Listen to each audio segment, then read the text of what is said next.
Hargai mereka dan rasakan keberadaannya bersama kisah Sidia.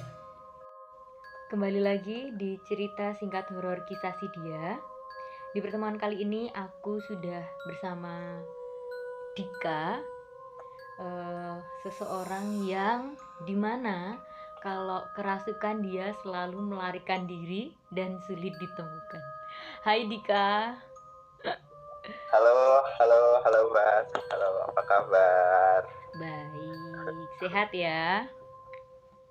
Alhamdulillah sehat. Mbak Dia gimana, sehat kan? Iya, alhamdulillah. Ini nggak terpaksa kan masuk di channel YouTube aku? Enggak kok, kan aku baik hati membantu teman ini buat dapat nilai yang bagus. Sip, sip. Amin. Ya, nih gini Dik. Jadi Gimana tuh?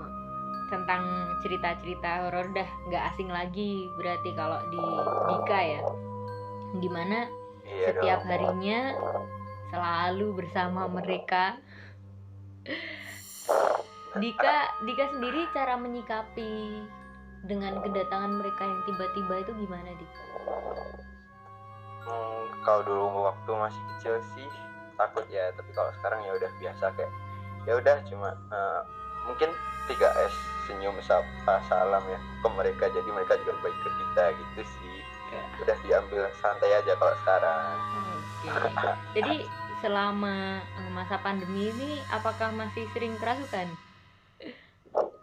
Nggak pernah sih, karena ya kan nggak bermain sama Mbak Badia, jadi nggak aneh-aneh Loh, akunya. nggak boleh kayak gitu.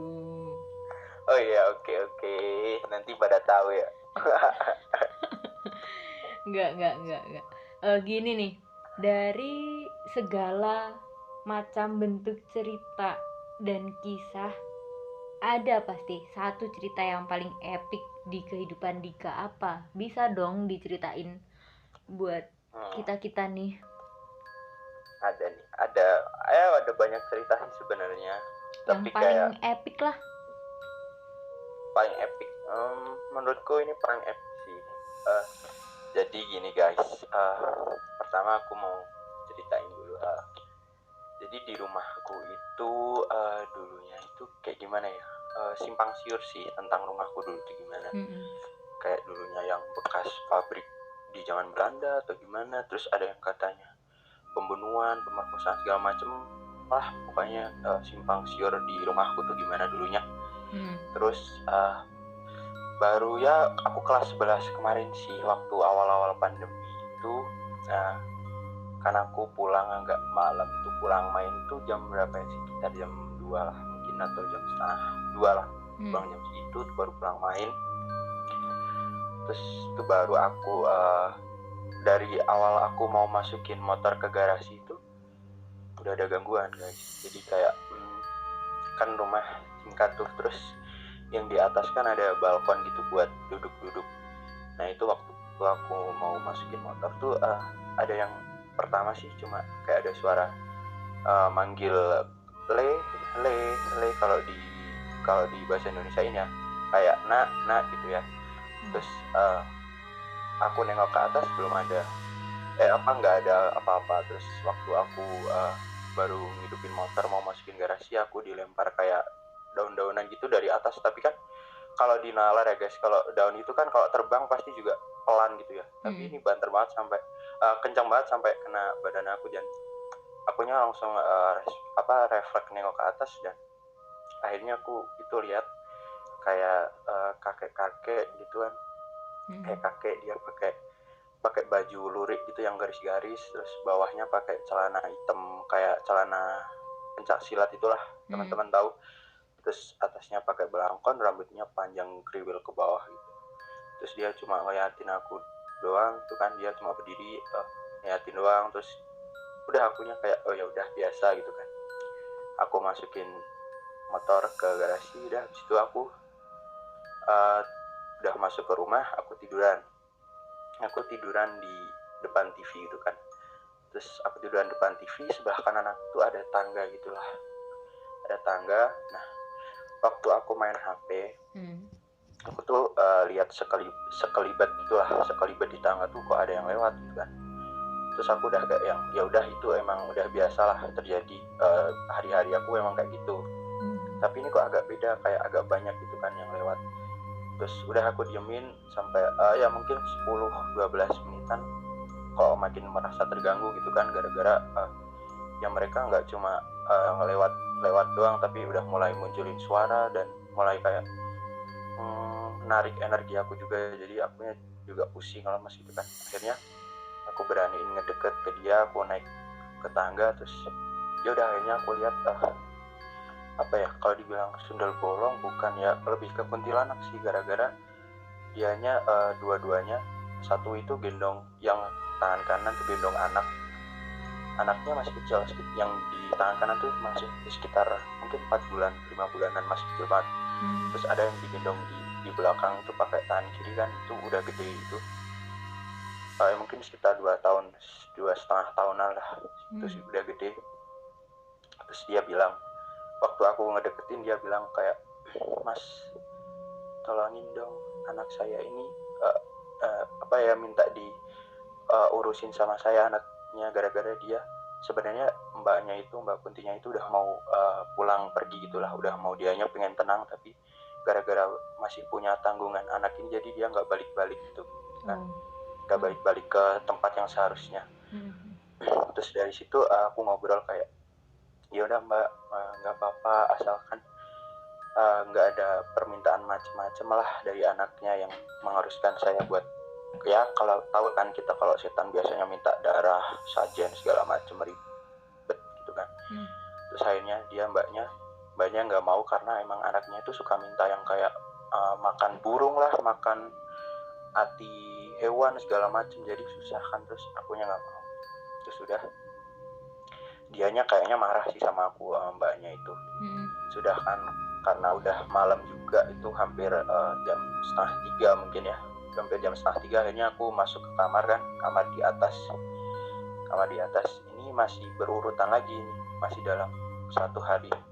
Terus aku udah lampu udah aku matiin kan di atas, di lantai atas juga ada kamar mandi. Itu aku dengar, sebelumnya emang kamar mandi itu aneh, soalnya sebelum malam itu biasanya ember itu dipenuhin semua, jadi biar pagi-paginya kalau buat nyuci itu airnya ada gitu loh. Tapi ini kok tiap malam ini kok ember berkurang terus. Terus pernah dicoba diisi itu nggak ada yang bocor, tapi kok berkurang. Terus malam-malam akhirnya aku dengar ada yang mandi itu ya, tengah-tengah malam jam 2:30 itu mandi. Terus akhirnya aku lihat kan, ternyata yang di dalam itu Mbak Kunti itu lagi mandiin anaknya sama yang tadi bapak-bapak yang di depan, yang waktu aku mau masuk ke garasi itu, dia lagi mandiin Mbak Kuntinya. Jadi mereka lagi saling mandiin gitulah.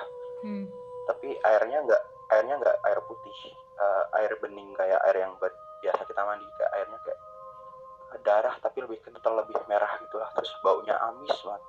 Ya mungkin itu emang darah, atau nggak tahu air udah bercampur darah, juga nggak tahu. Kayak gitu kan. Akhirnya aku agak shock sih, itu aku takut banget waktu lihat itu, karena ya gimana ya, nggak sewujudnya manusia, kayak tubuhnya ada dagingnya segala macam, nggak, tapi ya kayak cuma susunan tulang doang gitu, kelihatan semuanya susunan tulang.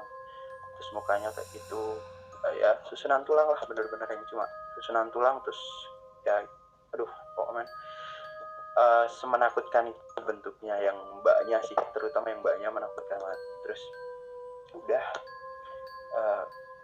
kalau ini part terekstrim menurut aku sih, karena ini benar-benar mereka udah berani nyentuh aku. Habis itu aku masuk ke kamar lagi. Terus kan di depan itu yang tadi itu ada balkon. Itu kan emang tiap malam itu lampunya dihidupin di situ, di balkon. Terus udah aku tidur, udah mau tidur, beneran udah mau tidur, tapi masih agak keinget-inget sih yang tadi, yang di kejadian kamar mandi. Terus aku dengar nih mbak-mbak nyanyi gini, pasti kalau orang Jawa pada tahu, talelalelalelalekum gitu kan. Terus aku udah kayak, aduh, udah pasti ini mbak itu lagi nidurin anaknya kan. Aku tambah merinding, ini aja aku cerita juga masih merinding. Terus aku lihat dari jendela gitu kan, benar-benar itu anaknya yang tadi 4 bulan itu, ya kalau secara logika sebenarnya nggak bisa melotot, tapi dia melotot, terus matanya merah, terus kepalanya gede banget gitu kan. Terus mbaknya benar-benar kelihatan yang bagian kayak sundel bolongnya itu, yang bolongnya benar-benar kelihatan, benar-benar kayak apa ya, ya benar-benar bolong yang kayak di bor gede banget gitu lah, darahnya sampai netes-netes gitu kan. Akhirnya udah, karena aku merasa terganggu dengan mereka, akhirnya aku keluar, buka pintu yang di balkon itu, aku bilang ke mereka, maaf, aku nggak pernah ganggu kalian jangan ganggu aku, ini udah pagi, aku mau tidur. Situ mbaknya itu spontan ngelempar anaknya ke bawah, dilempar ke bawah anaknya dua-duanya.